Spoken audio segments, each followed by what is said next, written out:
YouTube, I really feel like I have perfected my new Warlock build that synergizes the new Strand subclass with the power of Void. The raw damage, crowd control, and ammo economy make this build viable in any content. Even the new raid, Root of Nightmares, where you can see I was pumping out insane DPS. I can say that without a doubt, this is the most fun build I've ever played, no exaggeration. Let's get into the video.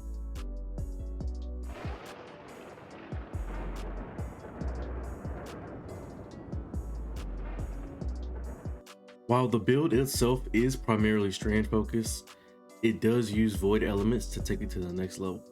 If you're interested in the aspects and fragments of the Strand subclass, check out my last video linked in the description, which breaks that down in detail. This build revolves around creating orbs of power and then using those orbs of power to get armor charge, which gets us increased void damage, super energy, and volatile rounds. And if volatile rounds on a Strand subclass sounds crazy, well, it kinda is. It's possible through the seasonal artifact perk Volatile Flow, which grants volatile rounds upon picking up an orb of power. You also want to make sure you pick up the artifact perk Bricks from Beyond, which states that killing a powerful enemy with a void weapon has a chance to generate heavy ammo for you and your team. And if you haven't already, make sure that you pick up the authorized void perk, so the armor mod cost for any void mod is discounted to 1 energy. Now moving on to the weapons. So starting with the Quicksilver Storm, you're going to want to make sure that you finish a catalyst for this gun, which you can do after finishing the Lightfall campaign. The catalyst turns this gun into a Strand weapon, and then states that final blows with grenades from this weapon create tangles. That's just going to help with the overall synergy in the build, and the Quicksilver Storm really just shreds overall. I really enjoy using the gun, it's very smooth and futuristic looking, so it's just a plus overall. Next up, we have a crucial part of this build, and that's the Unforgiving SMG from the Duality dungeon. My role came with Demolitionist, so that kills with this weapon generate grenade energy, and then activating your grenade ability reloads this weapon from reserves. And then it also came with Adrenaline Junkie, so that this weapon gains increased damage and handling from final blows with grenades or this weapon. So there's some great synergy there for grenade focused builds, which is exactly what we have here. And then the origin trait Bitter Spite has actually been coming in handy this season. Bitter Spite states that while this weapon is equipped, taking damage accelerates its next reload. So with the difficulty changes Bungie has made, you find yourself taking damage all the time in any sort of content that you're running.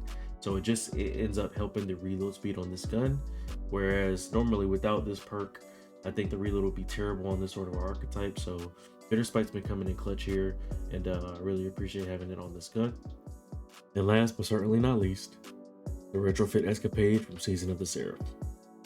The crafted god roll on this bad boy has 4 times the charm, which states that rapidly landing precision hits will return 2 rounds to the mag, and it also has target lock, which states that damage increases by an improved amount the longer this weapon remains on a target.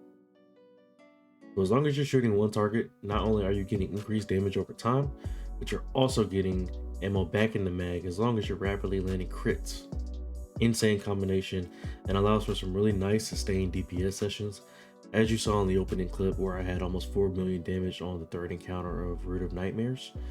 Not only can you do damage in raids, but you can also clear ads easily with the volatile perk that we discussed earlier. As soon as you pick up an orb, you get volatile rounds, and you just go to town on anything in front of you with this gun. It truly is one of my favorite guns in Destiny history. In order to put the finishing touches on this build, make sure that you have on the Void mod, which makes rapid Void weapon final blows create orbs of power. And then make sure that you have on the Void weapon surge mod so that your Void weapons gain a small boost to damage whenever you have any armor charge. A couple ways to create orbs of power is through the firepower mod, which allows your grenade final blows to create orbs of power. And then the heavy handed mod, so that your powered melee final blows also create orbs of power. I did want to throw in an honorable mention for the 900 RPM submachine gun Hero's Burden.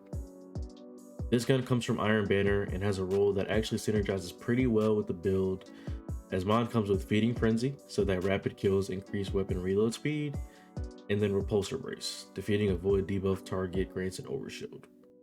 So whenever you have enemies that have been debuffed by the Volatile Flow perk, and they're being affected by the volatile rounds, and you kill that enemy, you're going to get an overshield. This makes for nearly constant uptime on the overshield because you're constantly going to be triggering those volatile explosions.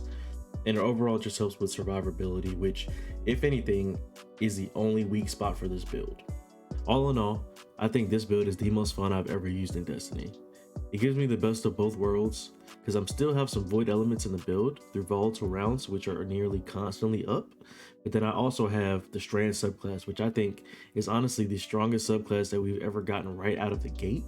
So I'm constantly suspending enemies, calling out threadlings. My super does crazy burst damage, which is something that we've lacked on Warlock for a long time. So I'm having so much fun with this build, and I have to recommend it to anyone that wants something that's just truly fun to play with, but can also be used on any sort of content, even raids. That's all I got for you today. Thanks again for watching. Let me know what you think about the build in the comments, and hopefully we can get together and kill Nezarec sometime soon. Peace.